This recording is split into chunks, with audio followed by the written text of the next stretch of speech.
Garou sampai pada taraf tertentu itu bukan villain. Garou sebatas manusia, punya luka batin, terus berjuang, punya kekuatan lebih, dan pengen merubah stigma umum yang ada di dunia. この番組はご覧のスポンサーの提供でお送りします。 Karena saya sebentar kembali Sound Speak. Jadi per video ini aku tahu semua orang di fandom One Punch Man, semua orang pembaca manga One Punch Man lagi heboh-hebohnya dengan yang namanya si Garou.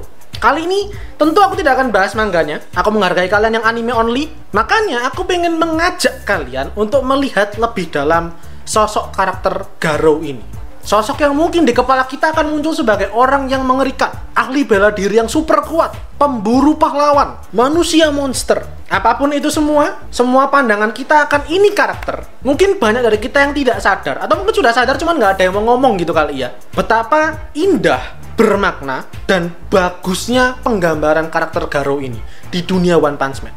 Mari langsung kita bahas aja. Silakan di like, share, subscribe kalau kalian bahasan kali ini. Sudah di follow Instagram Sound Speak. Sebagai sobat cinta anime, sebagai semua otaku penikmat One Punch Man, mari tes dan mendapat. Tapi ingat, jangan sampai channel berdebat. Cukup berani sebagai penikmat dalam sesi diskusi hangat.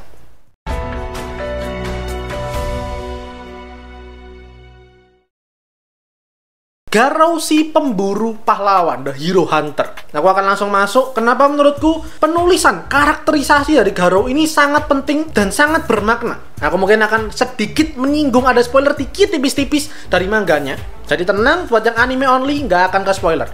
Kita mulai. Kenapa penokohan Garou ini tanpa kita sadar itu sangat bagus banget, sangat dalam banget? Karena Garou sampai pada taraf tertentu itu bukan villain. Sampai pada taraf tertentu, sampai certain point tertentu, kita bisa anggap, kita bisa lihat bahwa ini orang, ini karakter itu bukan monster, dia bukan villain, dia bukan penjahat. Loh, tapi dia kan melakukan kekerasan, dia kan mengincar ngebukin para pahlawan satu persatu. Mari coba aku jelaskan dulu, mari kita recall dulu ya. Kita coba callback dulu, kembali ke masa lalu. Kita ingat-ingat sepanjang cerita animenya season 2, sepanjang cerita manga One Punch Man. Apa sih tindakan kriminal yang Garou lakukan? Ngapain sih dia? Apakah dia seorang psikopat yang jadi serial killer gitu? Ngebunuh orang dengan pola tertentu? Apakah dia seorang predator seksual? Dia pedofil? Apakah dengan kekuatan yang super dahsyat, dengan fisik yang super kuat, dia mencuri, merampok, apapun itu? Enggak kan? Enggak sama sekali kan? Apa yang Garou lakukan semata-mata hanyalah untuk mengalahkan pahlawan. Apa yang si pemburu pahlawan ini lakukan semata-mata hanyalah mengubah stigma. Tujuan besar Garou, motivasi dasarnya adalah mengubah stigma, mengubah sistem, mengubah pandangan bahwa hero selalu menang, monster selalu kalah.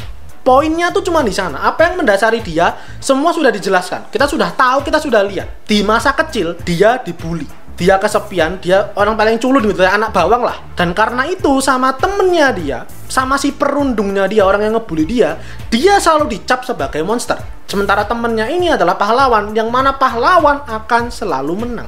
Garou mau melawan segimanapun, mau dia melapor ke siapapun gitulah ya, dia bilang ke gurunya, dia coba cari temen, gak ada yang berhasil semuanya. Kejadian inilah yang bikin dia tuh serasa punya kontak batin. Dia merasa punya kesamaan dengan monster yang dia tonton di TV. Karena dia dicap monster, dan ada monster di TV ini yang sudah berusaha segimanapun kuatnya, segimanapun gigihnya dia berjuang, sebesar apapun impiannya, pada akhirnya akan kalah, pada akhirnya akan dikalahkan, dibasmi oleh pahlawan. Image itulah yang nempel di kepala dia, sehingga dia membawa semua luka batinnya itu dari dia kecil sampai dia dewasa. Dia yang merasa nggak mampu apa-apa, dia yang merasa dia pecundang, dia datang ke dojonya si Bang sendiri, dia berlatih di sana, menempa dirinya sampai jadi yang paling kuat di sana akhirnya. Dan karena dia merasa udah cukup kuat, dia merasa nggak perlu ada yang dia pelajari lagi, akhirnya dia berhenti. Dengan kekuatannya, dia memulai perburuan pahlawannya dia. Dia pengen membalik stigma kalau monster itu selalu kalah. Tujuan besar dia sebenarnya itu. Ketika dia bilang dia pengen jadi monster, kalau kita telah baik-baik ya, monster yang dia maksud tuh bukan sebagai makhluk yang wujudnya nggak jelas gitu ya, wujudnya aneh, punya sayap, matanya satu, whatsoever segala macam gitu lah, punya kekuatan yang luar biasa, bisa regenerasi. Bukan monster yang seperti itu yang ada di maksudnya dia. Monster yang dia maksud adalah pihak kontra. adalah lawan dari pahlawan. Ketika dia bilang dia pengen menjadi monster, dia pengen menjadi makhluk yang melawan pahlawan, yang akhirnya bisa mengalahkan pahlawan.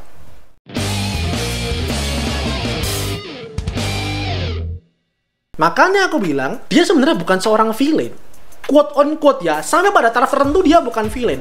Kenapa kita anggap dia villain? Karena pertama, kita ditunjukkan, kita diperlihatkan kalau dia ngebukin semua orang di satu dojonya si Bang. Dari situ mungkin kita dapat perspektif, oh anjir, ini orang jahat. Padahal mungkin apa yang bisa kita tangkap dari sana itu adalah tindakan si Garou yang dengan arogannya dia pengen nunjukin kalau dia itu sudah kuat. Karena waktu dia kecil, dia lemah, dia dirundung, dia dibully, dia nggak bisa apa-apa. Sekarang dia kuat, dia pengen nunjukin itu. Caranya salah, caranya kelewatan, iya betul. Tapi semua berangkat dari luka batinnya dia.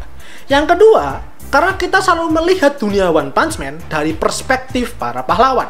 Makanya ketika ada satu orang yang kontra dengan semua pandangan ini, ada satu orang yang menentang dan menantang itu semua, kita menganggap, ini orang apa sih? Ini orang pengganggu deh. Ini orang jahat deh. Ngapain sih ngebelain monster? Ngapain pengen jadi monster?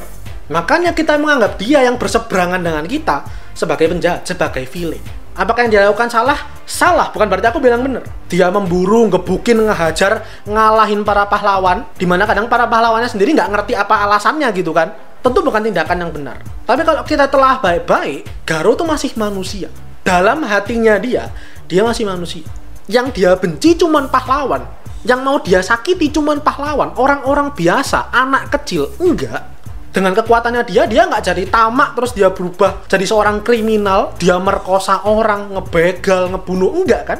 Yang dia lakukan sebatas membalik stigma. Dia pengen mengalahkan pahlawan. Karena dia lelah, monster selalu kalah. Andai Garou punya serinya sendiri, berfokus sama dia, karakter utamanya adalah dia.